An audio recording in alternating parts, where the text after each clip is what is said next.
Hi everybody, I'm Miss Patty. Welcome to the Pomo School Library. This morning when I got to school, I saw Juan. He was hanging our flag in the front of the school. So before I get started on today's lesson about the library, I thought maybe I would show you what it was like to come on campus. So let's look at that first. All right, good morning. Here's our buddy Juan. He's putting up our flag. We are at Pomo School. Let's start our day. All right, we're gonna go into school. It's hard to hear people when you're wearing this mask. So we're gonna go right into the main office, and then I gotta get to work in the library. Okay, so that was me this morning coming on campus. Now here we are in the Pomo School Library. We're in the fiction section, and what I'm gonna talk to you about today is how it is that you can find what you're looking for in a library. Since we're in the fiction section, we're going to just start right here. All the books have a spine label. And this spine label right here, because it belongs in the fiction section, has an FIC as part of the spine label. And then after FIC, and it's going to say the author's first three letters of their last name. In this case, James Patterson wrote this book, and Patterson starts with a P-A-T. So it's going to say FIC for fiction, and then the first three letters of his last name, P-A-T. These are all organized alphabetically in the genre where you're looking for. So if you're looking for a fantasy book, you'd go into the fantasy section, and then you would look for the author's last name alphabetically. But there are lots of different types of genres. What is a genre? A genre is different types of books. So there are mystery, adventure, let's see, there is historical fiction, science fiction, and did I say fantasy? So anyhow, you're going to be looking in those different areas, especially if you go into a bookstore. They have labels like that. But then in the fiction section, they're always organized by the author's last name.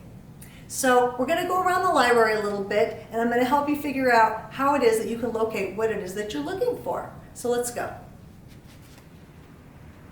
All right, we talked about fiction books, which are chapter books. They're made up stories. But now we're going to talk about nonfiction books.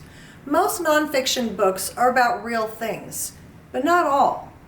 So you might think of nonfiction books as things that are real life, like things about wars or biographies, sports, science like space or dinosaurs or animals. But nonfiction can also be about things that are not real, like myths, folk tales, fairy tales, and poetry.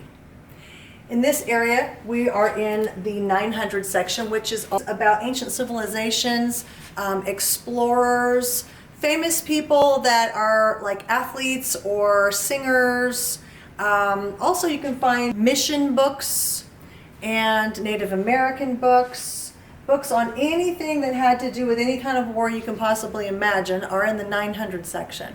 But the thing is about nonfiction, it's all organized through the Dewey Decimal System. The Dewey Decimal System is numerically organized books that you can find almost anything you can imagine. Even fiction books at one time belonged in the Dewey Decimal System. It's just that there's so many fiction books, so many made up stories, that they gave them their own area. Dewey Decimal System is from zeros to 900s, organizing the types of things that you might be looking for.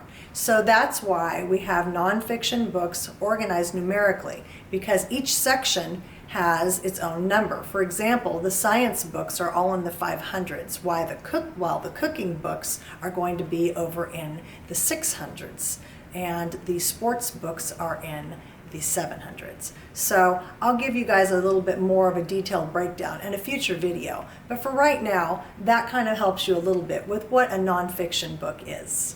Let's keep going. We're going to go talk about the everybody books. Hi. So wrapping things up, we're in the everybody section.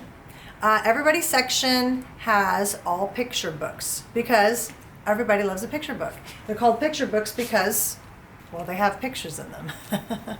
This is an example of a picture book, and as you can see, the illustrations are usually really, really beautiful. They're bold and entertaining, And sometimes they have a lot of writing in them. Sometimes they have very little writing in them. Sometimes they have no writing in them at all. They just let the pictures tell the story. But everybody loves a picture book, and that's what the everybody section is about. It's all picture books. Also on the spine, you're going to find an E, ready, and then the author's first 3 letters of their last name. So at any rate, that's about it for today.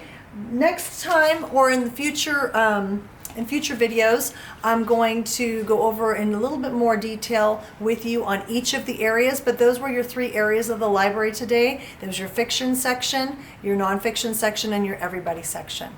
All right, I hope everybody enjoyed the video. Hopefully I'll be able to see you in person here in the Pomo School Library real soon. Bye-bye now.